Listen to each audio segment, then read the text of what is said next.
Kedengar, dengar.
Ya, saya Ono, saya dosen di TTS. Bantuin Pak Hafiz ini biar tambah seru Republik Indonesia. Terima kasih.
Wih, kenapa ini yang nge-freeze? Oh, udah jalan lagi udah.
Ya, siap.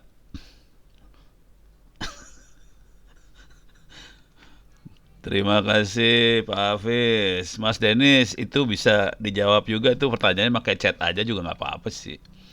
Eh, saya langsung share screen aja ya. Cuman menarik dengerin Mas Denis ngomong tadi. Soalnya karakter saya beda 180 derajat ternyata dari Mas Denis. Ya, jadi mudah-mudahan ini aman semua ya, suara aman ya, video udah kelihatan nih. Oke. Jadi saya perhatiin saya beda banget dengan orang humas, orang Vkom. Anak saya anak Vkom ternyata karakternya beda sama saya ternyata. Jadi kalau orang komunikasi itu dia kan jadi jalan buat semua orang, membantu semua orang buat bikin konten, bikin berita sebagainya. Kalau saya kan kebalik. Saya punya sesuatu yang khas, ilmu yang spesifik dan saya pengen nyebarin ke semua orang. Jadi karakternya beda banget sih sebenarnya kalau saya lihat ya. Tapi menarik dengerin Mas Denis tadi ngomong, asik banget sih. Jadi kalau saya kan punya ilmu dan saya pengen kasih ilmu ini pada banyak orang.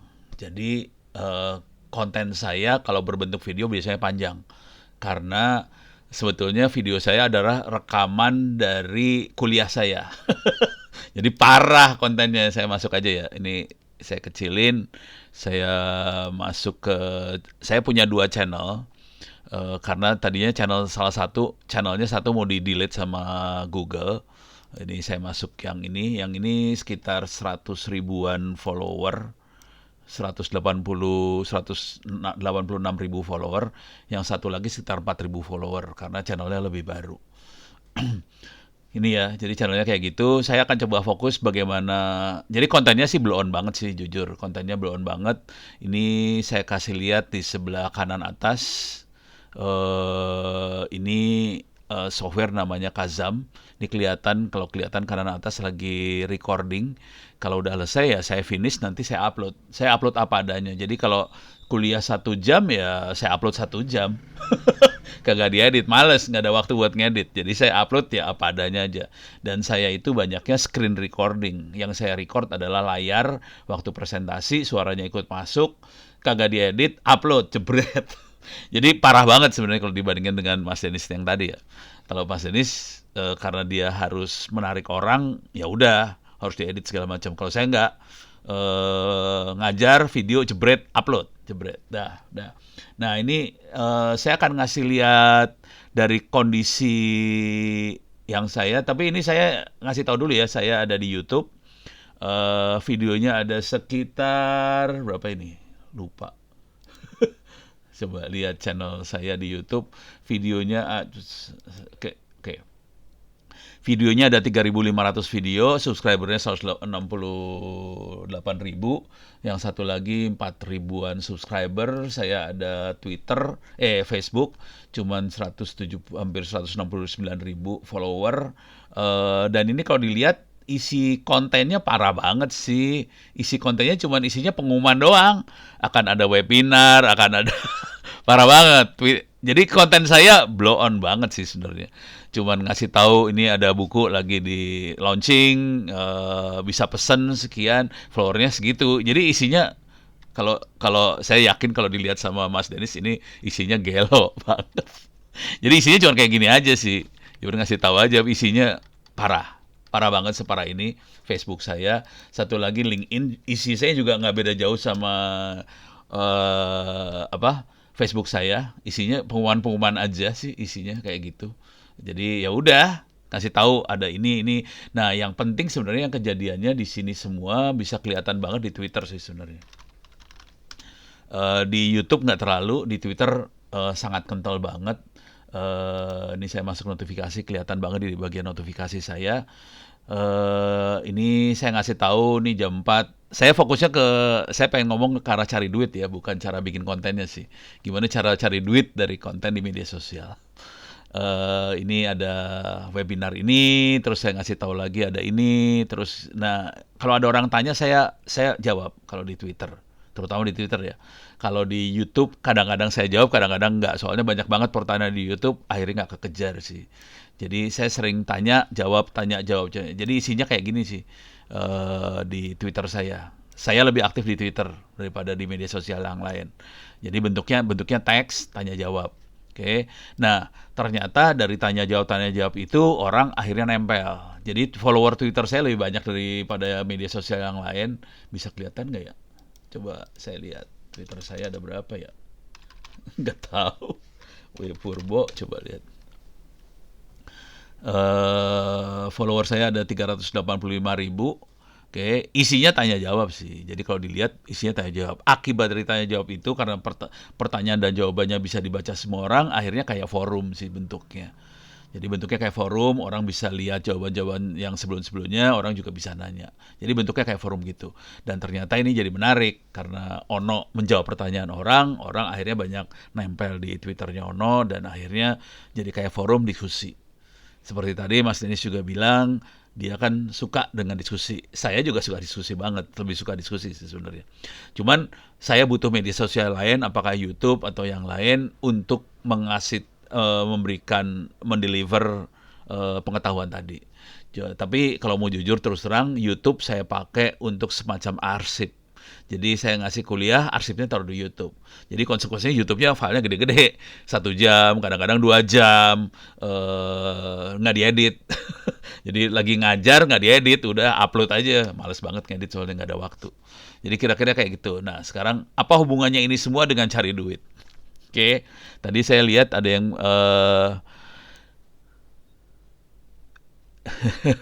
ada yang nanya soal, nah ini soal siapa nih yang di atas nih, Mas Viru Failaloh.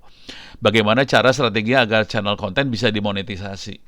Ini jujur dulu ya, saya kasih lihat di dashboard YouTube saya. Ini dashboardnya bisa dilihat sih sebenarnya. Kita juga bisa lihat sebenarnya video apa yang menarik banyak orang. Nih saya analisa channel saya, kita bisa lihat yang menarik apa. Nih yang menariknya penjelasan tentang arsitektur datanya KPU, perizinan RT RW net. Tapi ini kental ke ilmu saya ya. Bagaimana kerja di cybersecurity tanpa kuliah modal dengkul, terus launching buku buku penanganan insiden cyber, proses intelijen melihat server korban. Jadi kita bisa lihat di sini, terus reaksi orang-orang juga bisa kelihatan sih. Jadi dari proses tanya jawab saya bisa tahu kira-kira orang suka hal apa sih, kelihatan. Kalau mau jujur sih orang suka hal-hal yang orang bisa dapat manfaat, misalnya lowongan kerjaan, misalnya ilmu. Jadi dengan hal-hal seperti itu orang suka. Nah ini saya kasih lihat dengan 3.000 ini monetisasinya kalau langsung dari media sosial itu jangan khawatir dengan 3.000 lebih video di YouTube saya cuma dapat duit per bulan cuman segini nih, $17 nih, gitu ya. Jadi jangan khawatir, kita banyak ketipu sih kalau cari duit langsung dari media sosialnya, ketipu sih sebenarnya. Jadi dapatnya dikit nih, cuma $17 dari media sosial itu langsung. Jadi saya nyalahin buat apa sih namanya, dapat duit, tambahin ini cuman YouTube aja sih. YouTube yang saya nyalain buat iklan. Kalau yang lain sih ya serah lah, iklan lewat, duitnya nggak dapet. Jadi dari Facebook ada iklan segala macam, duitnya nggak ke saya. Di Twitter, apalagi Twitter mah kagak ada iklan ya. Jadi duitnya cuma segini per bulan, jadi kecil. Duit gedenya dari mana? Terus terang aja, duit gedenya bukan dari sini. Duit gedenya bukan dari, jadi duit di konten di media sosial saya, duit gedenya bukan dari media sosialnya itu sendiri. Karena mereka juga, jujur kalau saya bilang sih pelit-pelit juga mau ngasih duit ke kita-kita ya.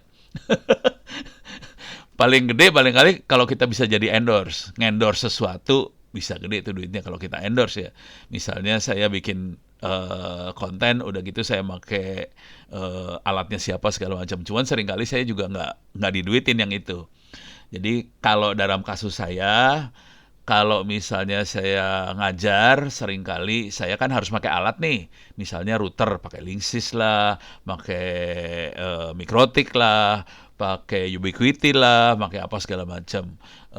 Itu nggak ngendorse sih. Jadi yang kejadian mereka-mereka juga ngejual barangnya dia. Jadi si Mikrotik, Linksys dan sebagainya ngejual barang. Dan mereka cari duit. Mereka agak malas juga ngasih duit ke orang karena dia juga nyari duit nih ya. Tapi mereka punya barang. Jadi kejadian yang sering terjadi adalah saya dapat barang gratis. Banyak. Kalau itu banyak. Jadi saya dapat Mikrotik lah, saya dapat Ubiquiti lah, saya dapat Linksys lah, gratis. Kadang-kadang saya dapat server. Asli dapat server. Itu banyak. Termasuk wah ini ada pertanyaan buat kalau ditipu media sosial. Nah itu, ntar dulu ya bentar. Ini server saya. Ini server ini free, gratis. Saya dapat server. Ini dari Kenceng Solusindo. Terus yang ini server lagi yang lain dari teman-teman yang lain lagi. Ini dari, kok jadi lupa gue ya? Oh bentar, bisa dibaca kok sini. Kenceng Solusindo sama Cloud Kilat. Yang ini Cloud Kilat nih.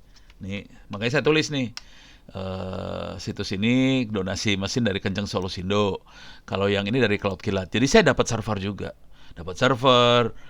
Kemarin dari Huawei dapat handphone kayak gitu. Jadi kalau alat dapatnya oke banyak.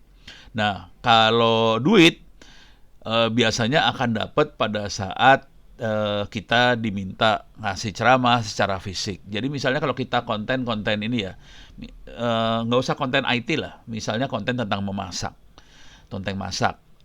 Kalau dari konten masaknya aja di free aja, itu biar naikin ratingnya kita ke atas. Nah, dapat duitnya dari mana? Misalnya kita diundang untuk ceramah soal masak, apakah itu dari Blue Band lah, dari apa. Nah, waktu diundang biasanya ada ongkos biaya transport lah, kira-kira kayak gitu. Nah, kita akan dapat biaya transport. Tentunya biaya transport tidak seharga nilai transport Gojek atau Grab biasanya di atas sedikit lah, bisa 500.000, kalau udah ratingnya naik bisa naik 250.000 atau kadang-kadang bisa 1 juta atau lebih. Jadi duit yang kencengnya dari situ sih sebenarnya kalau mau jujur ya. Jadi duitnya bukan dari si konten di internetnya langsung, tapi karena banyak orang yang melihat konten kita di internet. Tadi tip dan trik yang disebutkan Mas Denis tolong diperhatikan karena itu bagus banget. Dari situ orang akan melihat konten kita, karena banyak orang yang follow kita, ngelihat konten kita, akhirnya akan diundang sama vendor-vendor. Nah, pada saat diundang vendor dan sebagainya, duitnya ngalir. Kalau bisa endorse produk vendornya, ya kemungkinan besar dapat barang sama duit. Kalau saya kebetulan nggak terlalu ngejar yang itu ya. Mereka seringnya ngasih barang ke saya karena barangnya juga mahal-mahal sih.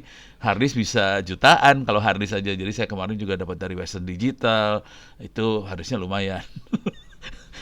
Harganya bisa 4 juta sendiri, harddisknya segitu. Ya udah dikasih ya, alhamdulillah. Oke, sekarang saya kira-kira itu gambarin besarnya supaya kita bisa diskusi ya. Nah, ini ada pertanyaan yang barangkali ini pertanyaannya curang, ini dari Pak Ibnu Mas'ud. Dia bisa jawab sendiri. Kalau connect ke Wi-Fi publik menggunakan VPN bawaan handphone, apakah aman nggak aman nggak, Prof, dari hacker di sosial media? Tergantung VPN yang dipakai. Kalau VPN-nya gratisan, agak ragu-ragu sih. Karena di ujung sebelah sana, di ujung VPN-nya bisa jadi orang itu menyadap traffic VPN kita. Jadi belum tentu ya, belum tentu aman juga kalau VPN-nya gratis. Kalau VPN yang berbayar lebih aman. Apalagi kalau VPN punya kantor Dinas Kominfo Tangsel yang dioperasikan sama Pak Ibnu Mas'ud misalnya. Wah, itu aman itu. Gitu. Pak Ibnu Mas'ud lagi curang dia jadi orang. Sekarang dari Pak Prabowo Subianto. Nah, ini Prabowo Subianto. Paslon 02 ya, Paslon 02 bohong-bohongan nih. Pernah ditipu di sosmed enggak? Contoh dan pandangannya seperti apa, Bro? Biar kita tenggelamkan. Kalau nih mau ngasih lihat yang pada ketipu ya di sosmed. Nih gua kasih lihat lah korban-korbannya. Alpine. Ini korbannya. Sorry salah. Saya masuk ke folder, saya masuk ini. Ini korban-korban ketipunya ya. Nih contoh nih. Dia beli Bitcoin seharga 72.000 dolar, ketipu, hilang duitnya. Terus apa lagi? Nih, saya ketipu 3.600, yang harus ambil pinjol segala macam, akhirnya ketipu. Terus ada lagi ini nih, Facebook saya dihack orang Pakistan. Ini saya minta tolong, eh, ketipu, terbujuk orang, umroh cepat untuk bangun masjid segala macam, transfer duit hilang segala macam ya. Jadi banyak banget. Intinya gini dah, kalau kita tidak 100% kenal, tidak 100% yakin bahwa itu bisa dipercaya, jangan di follow up. Kira-kira kayak gitu sih. Terus jangan klik sembarangan. Jangan kepo banget apa-apa diklik. Ini berabe banget. Nah, kalau udah kejadian, terus apa yang bisa perangannya seperti apa? Jujur, sebagian besar orang berusaha minta tolong ke polisi, nggak di follow up sama polisi. Mungkin mereka juga SDM-nya terbatas. Contoh di Jakarta untuk Bareskrim urusan kayak gini cuma 3 orang. Jadi susah banget karena orangnya terbatas banget. Jadi follow up yang tapi kalau untuk dapat barang kita balik itu susahnya setengah mati sih jujur. Untuk dapat uang kita balik atau ya itu balik susah. Jadi paling yang bisa kita lakukan untuk balas dendam ya. Seringkali orang balas dendam minta tolong Ono, Pak Ono bisa balesin nggak ke orang ini gitu kan. Gila, gue jadi pembunuh bayaran kan. Jadi yang bisa dilakukan adalah kita coba lihat ini sih. Ini semua buat ini biar nggak ketipu ya. IC4, IC4D. Jadi Indonesia Cybercrime Combat Center. Oke, ini yang bikin adalah Pak Ruby Alamsyah.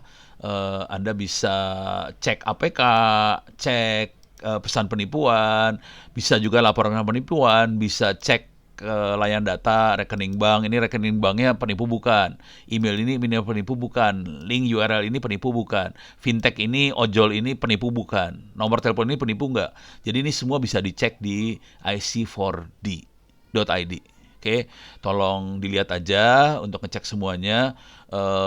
Mereka punya yang free juga, layanan yang free ada, cuman ada juga layanan yang berbayar juga ada, si IC4D itu ya. Jadi itu aja sarannya. Kalau udah kejadian susah, asli susah. Kita susah, pada hari ini kita susah berharap ke polisi, ke aparat. Karena mereka orangnya terbatas, kemampuannya terbatas banget gitu. Jujur, kalau Anda jadi presiden, menteri lebih gampang buat minta tolong aparat. Cuman kalau rakyat biasa kayak saya, Anda semua, kayaknya susah. Padahal mereka dibayar dari duit pajak kita ya. Tapi ya susah lah. Kalau ini dari Mas Firu Amruto, kalau mau mendapatkan sertifikat dari LMS Ono Center, open course, apakah nilai 90 ke atas, boleh berulang-ulang. Jadi ini buat dapat sertifikat ya. Jujur, kalau di LMS Ono Center, plugin buat sertifikatnya nggak bisa diinstal karena versinya terlalu lama yang LMS Ono Center. Insya Allah bulan 5, bulan depan saya akan format itu mesin Ono Center supaya jadi versi yang baru, pakai sistem operasi yang paling baru. Kalau itu udah terjadi, sertifikat bisa dikeluarin. Sementara ini sertifikat bisa keluarin dari open course ITTS. Pertanyaannya apakah nilainya 90 ke atas? Sekarang saya tolerir nilai 70 ke atas saya kasih. Apakah boleh berulang-ulang kerjain ujiannya segala macam? Boleh berulang-ulang sampai mabok kerjainlah tuh ujian itu. Kalau mau dapat 100 nulis buku juga saya kasih. Cuman 70 ke atas sertifikatnya nggak saya delete. Soalnya kasihan banget kalau di delete. Jadi ya udahlah, pokoknya 70 ke atas juga gue kasih lah sertifikat. Saya pernah ditipu juga Prof via Telegram. Ini udah ya, Mas Firu Failaloh. Sekarang Mas Muhammad Fakhrorozi. Saya pernah ditipu via Telegram. Caranya biar balik gimana? Soalnya gede puluhan juta, lapor polisi nggak ada bukti, cuma chat. Aduh, susah. Aduh, ini susah kalau ya polisi gitu deh. Paling paling Ya itu duit puluhan juta, ya susah baliknya sih jujur. eh Harus aparat sih yang ngerjain itu sih. Dan kondisi aparat seperti ini kita serba salah nih sekarang ini.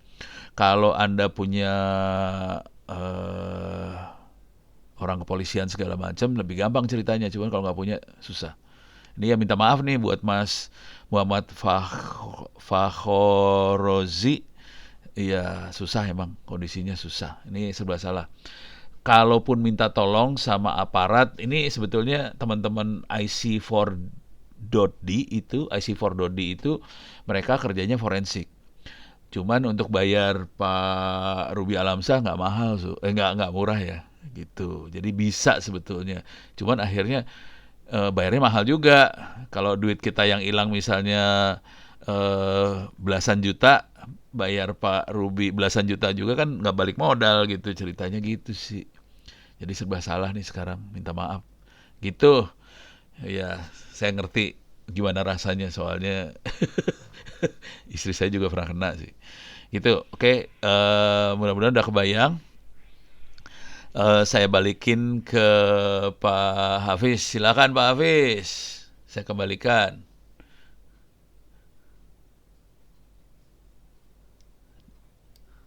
Oh, diganti. Oh, iya siap.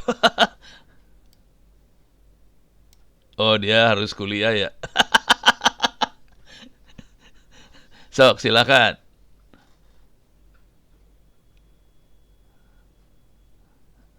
Kang Denis barangkali ada untuk jawab pertanyaan segala macam. Barangkali ya.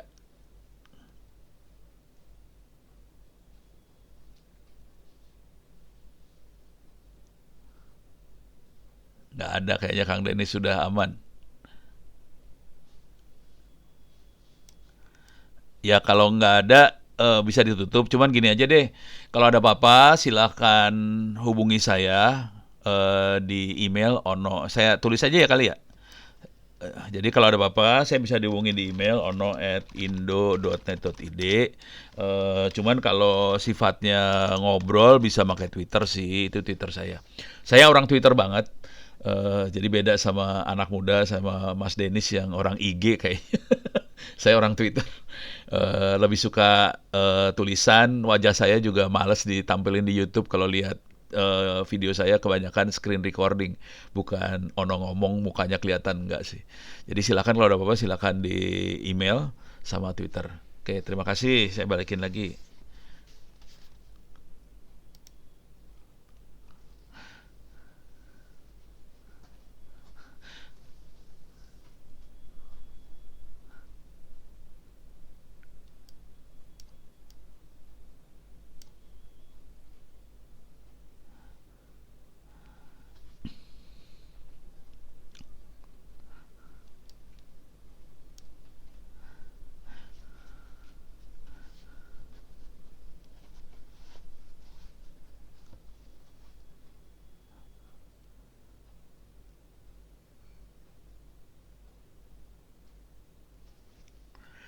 Oh iya ini tambahan aja nih. Ini curang nih.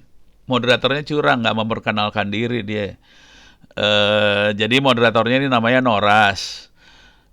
Minggu depan materinya adalah dari Noras dan Fatah akan ngomong soal bagaimana kita bisa cari duit.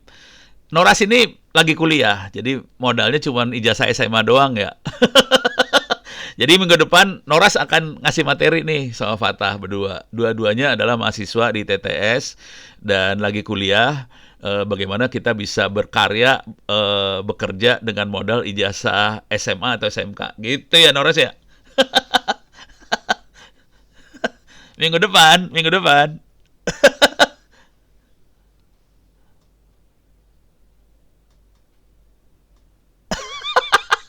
Harus dong biar semua orang bisa ikut.